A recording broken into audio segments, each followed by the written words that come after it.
Vanish without a trace, yet nobody reports them missing for 2 months. I can't remember where my grandson is. And if he's not with us anymore, just tell me that. A woman mysteriously dies in her sleep, and a newlywed couple went off the grid. Both part of a group some family members call a dangerous religious cult. I don't know what happened to those kids. I know that there's people who do, and they're not talking. Tonight, Fox 13 News investigates the search for JJ and TYLEE. Good evening, everyone. I'm Kelly Chapman. And I'm Bob Evans. Right now, police strongly believe the lives of Joshua JJ Vallow and TYLEE Ryan are in extreme danger. The two children have been missing now for more than 4 months, and investigators say their newlywed mother and stepfather refused to cooperate. The investigation centered in Utah, Idaho, and Arizona, but it has grown into a nationwide effort now. Tonight, our special report focuses on the importance of finding those two children as police look for any clue they can find. Fox 13's Adam Herbetz and Lauren Steinbrecher have been following the case for more than a month now and join us tonight to explain what we know so far. Yeah, Bob, Kelly, this is a complex story with 3 suspicious deaths, 2 missing children, 1 motive, and a lot of questions. But before we piece together the case, we want to introduce you to the kids police are looking for, JJ and TYLEE. JJ and TYLEE are brother and sister, though their family tree is a little bit more complicated to explain. Lori Vallow and her husband Charles adopted JJ. Turn out the lights. The party's over. Larry and Kay Woodcock are JJ's biological grandparents. Kay is Charles' sister. They say Lori was a great mom. For years, I loved her, just like a sister. The Woodcocks kept in close touch with their grandson, often FaceTiming from their home in Louisiana. He and I talk, and the first thing he always says, Papa. What's your new favorite toy? Show Mama Papa. JJ has autism. His grandparents say the 7-year-old is extremely advanced for his age and always happy. JJ had a remarkable memory. He was reading at 3. He was doing math at 3. And the books he read was not See the Rabbit Run. It was books. Are you taking a video of my child? TYLEE is 17, Lori's biological daughter from a different marriage. The two siblings have an older adult brother. TYLEE's close friend Vicia says TYLEE is witty and clever, always one with the comeback. Name 10 things you like about me right now. Vicia described the Vallow family as generous and kind. Her family was kind of like my second family. Even when Lori, Charles, TYLEE, and JJ moved from Arizona to Hawaii, Vicia says Lori paid to fly her out there for the summer so TYLEE could hang out with her best friend. I would even like to call her mom my mom. Now, while it seemed like the Vallows were a close-knit, happy family, things changed between Charles and Lori. Yeah, the family moved back to Arizona. The parents separated, and suddenly there were red flags about the entire family's safety. That part of our story takes us back to July 11th, 2019 in Chandler, Arizona. Brother-in-law visiting from Houston. Chandler Police Department, anybody inside, make some noise. This is the day everything changed for the Vallow family. He's right here in the living room. 1, 2, 3, 4 shots. Something like that. Lori's husband, Charles, shot and killed by her brother, Alex Cox. What happened today? How did it get to this? I don't know. He was enraged. Is he an ex-husband or just current husband? They're working on that. Gotcha. Alex said the shooting was in self-defense, that Charles hit him in the head with a baseball bat and would not stop swinging. Is he breathing? I can't tell. Are you willing to go over to him and check? Sure. And are you wanting to start CPR? No, I don't know how to do that. I can walk you through it. Okay.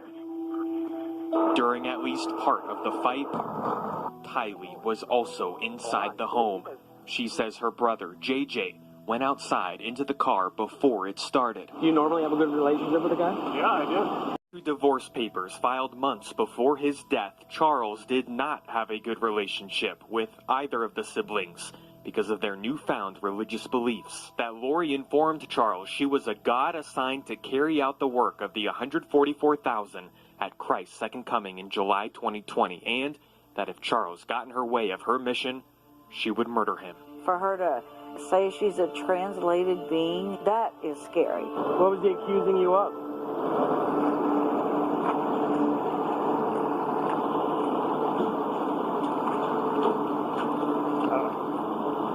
He was just yelling at me. Alex Cox admitted to police he has been convicted of aggravated assault in the past for attacking one of Lori's previous husbands, TYLEE's father. At this point, police did not have these documents, which also accused Lori of taking large sums of money out of Charles's bank account. And let me just get your information. How old are you? 16. 16? Both Lori and TYLEE blamed Charles for starting the fight. He came to pick up his son. Okay, is the son inside? No. My sister took him to school. Weeks after Charles died, Lori, the two kids, and her brother picked up and moved to Rexburg, Idaho. So they were nice. Everyone was really nice there. Seth Bernard said he helped Lori move into the townhome next door a couple weeks before school started, while Lori's brother rented another unit in the same complex. She was thankful for us helping her move in. Seth says he and his wife only saw TYLEE a few times, but they often saw JJ because JJ played with their kids. He would take over his whole entire sidewalk playing with his toys. Lori enrolled JJ in school at nearby Kennedy Elementary in early September.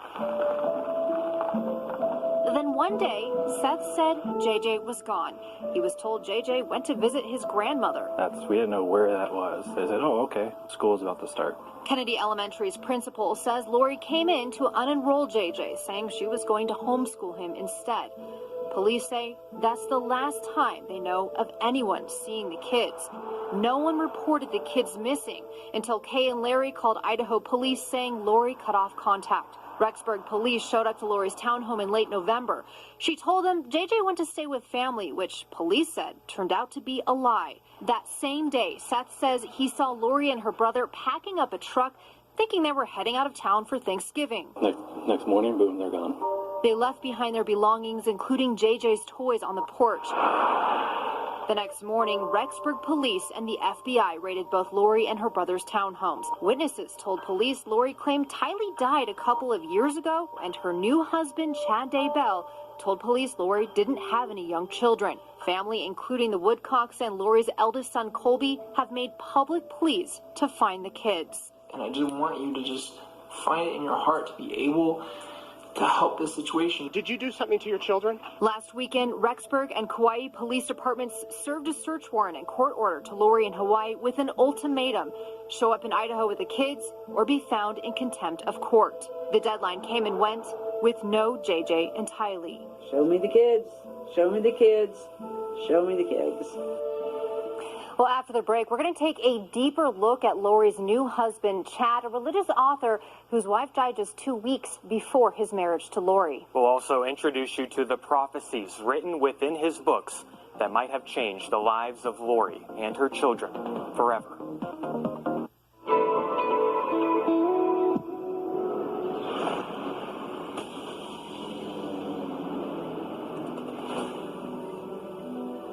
Less than a month after J.J. Vallow and TYLEE Ryan went missing in Rexburg, a woman named Tammy Daybell died in her sleep just a few miles away in Salem. Now, at first, law enforcement did not make that connection between the two until they learned what Tammy's husband, Chad Daybell, did next. Chad Daybell and his wife Tammy had a lot in common with other spiritual families. They stayed active in the Church of Jesus Christ of Latter-day Saints.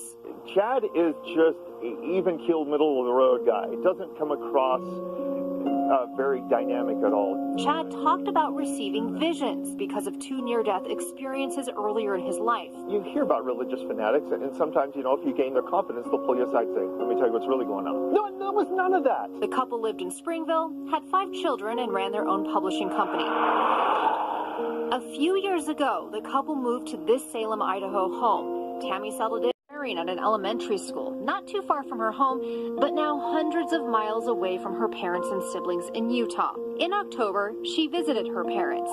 Her father, Ron Douglas, says Tammy was happy and healthy. 2 weeks later, on October 19th, Chad Daybell told his in-laws Tammy went to bed coughing and never woke up. She was pronounced dead at the age of 49. So my officers responded to the home. They took pictures. They did their investigation. Sheriff Len Humphreys said nothing seemed out of place until weeks later. Originally, the coroner thought that she had died of natural causes, and then we were contacted by other agencies out of Arizona and raised some questions. The sheriff's office learned Chad had already remarried to Lori Vallow, whose children were missing. On December 11th, crews exhumed Tammy's body from the Springville Cemetery for further testing. On January 3rd, the Fremont County Sheriff's Office served a search warrant on the Daybell home, hoping to find something that would help identify if there was something that was used in her death. The Sheriff's Office says the Daybell adult children, some of whom live in the home and in the neighborhood, won't talk to them. They didn't want to comment on the situation to Fox 13. We aren't making any statements at this time. Okay, all right. There were still large pools of water from the flooding caused by the earthquake, and where the water had receded, the stench of mold and decay was almost overpowering. That was the voice of Chad Daybell's middle child, Seth, reading one of the many prophecies contained within his father's books. This is now one of the only stores in Utah still selling his work. We may see hidden messages in these writings. Two books that I'm going to read first, autobiography and his last publication. This is how Chad Daybell describes his gift and the rest of his novels in his own words. Each story inspired by a direct message from God.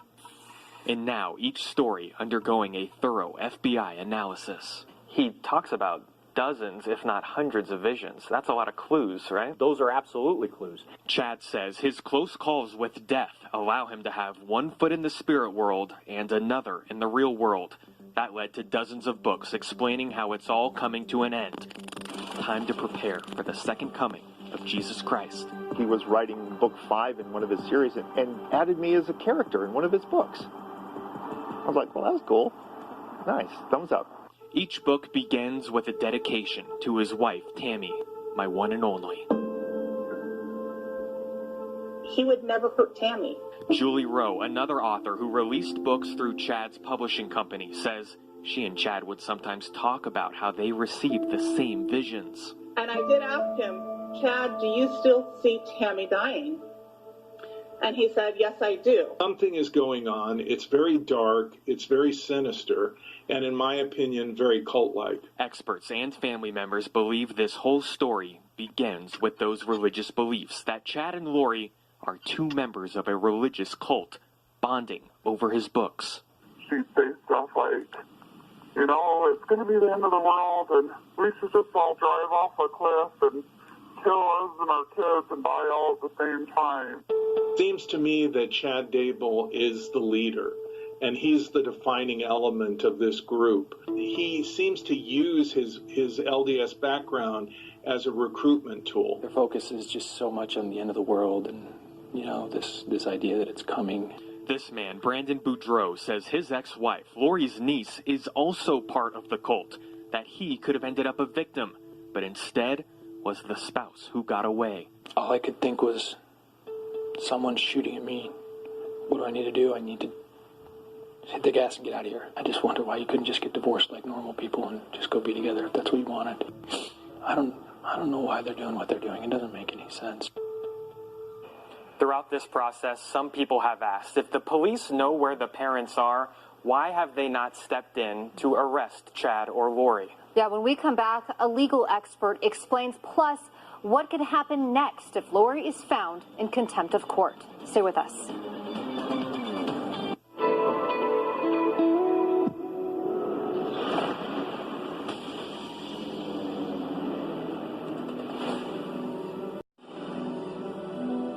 For the past half hour, we've laid out how the lives of two families have changed drastically.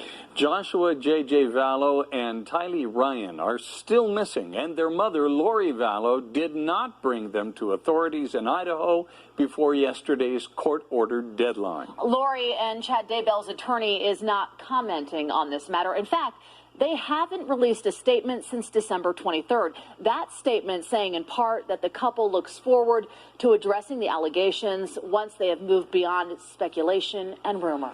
Some attorneys we've spoken to believe there is already enough proof to make an arrest, but that yesterday's deadline was a Hail Mary for authorities to take action on Chad and Lori.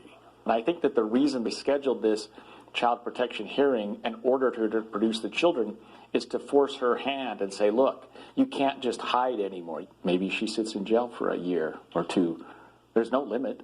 They can hold her. They can say, you need to produce this evidence, and we'll hold you in jail until you do. Fox 13's Adam Herbetz and Lauren Steinbrecher are back with us now for a final word. Now, do family members have any idea at all what has happened to JJ and TYLEE? I mean, are they even alive? I mean, at this point, family that we know of that's come forward has absolutely no clue where these two are. You know, the grandmother yesterday, Kay, when I was in Rexburg, Idaho, had said that she, up until now, you know, her and her husband have assumed that they're going to be alive until they're proven otherwise. But now her optimism is starting to diminish now that that deadline has come and passed. But, I mean, at this point, it is anybody's guess where they are, who they are with, and if they're okay. Adam, what happens now with Lori? We know she's in contempt of court. Has she or Chad been arrested? First of all, we don't know where they are. Last we saw, they were in Hawaii. We spoke to police in Kauai, the island that they were staying in Hawaii.